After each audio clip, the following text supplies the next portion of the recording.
আসসালামু আলাইকুম Brazil football fans দর্শক, আপনারা সকলে জানেন লুকাস পাকুয়েতাকে নিয়ে কিন্তু ইংলিশ প্রিমিয়ার লিগে নানা রকম ঘটনা ঘটে গিয়েছে, যদিও এখন পর্যন্ত কোনো সিদ্ধান্ত আসেনি। তবে লুকাস পাকুয়েতার কথা ছিল এবারের সিজনে, মানে সামনের সিজনে ম্যানচেস্টার সিটির জার্সিতে খেলার কথা ছিল এই ব্রাজিলিয়ান অ্যাটাকিং মিডফিল্ডারের, কিন্তু ওই যে ব্যাটিং ইস্যুর ওই সমস্যার কারণে কিন্তু ম্যানচেস্টার সিটি চুক্তি থেকে অনেকটাই পিছিয়ে গিয়েছে।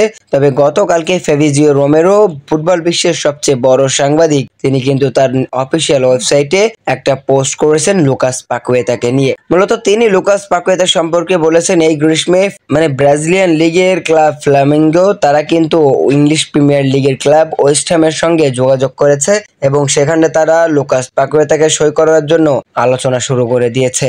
অনেকগুলো গণমাধ্যম এরকম পোস্ট করেছে, এর মধ্যে ফেভিজিও রোমেরো বলছেন কোপা আমেরিকার পরে লুকাস পাকুয়েতা ফ্লামিঙ্গোর সঙ্গে চুক্তিতে স্বাক্ষর করার জন্য বা চুক্তি সম্পর্কে বিস্তারিত আলোচনা করার জন্য তিনি কিন্তু খেলোয়াড়দের শিবিরে পৌঁছাবেন। যদিও এই পদক্ষেপটি সহজ নয়, কিন্তু সত্যি ফ্লামিঙ্গো অনেকটা চেষ্টা করছে, কারণ ইংলিশ প্রিমিয়ার লিগের একটা ফুটবলার নিয়ে এসে ব্রাজিলিয়ান লিগে খেলানো এতটাও সহজ নয়, যদিও সে ব্রাজিলের ফুটবলার হোক। তো শেষ পর্যন্ত দেখা যাক। ফেভিজিও রোমেরো এটা এখনো পর্যন্ত নিশ্চিত করে নাই, তবে নিশ্চিত খবর হলে অবশ্যই আপনাদেরকে আপডেট দেওয়া হবে।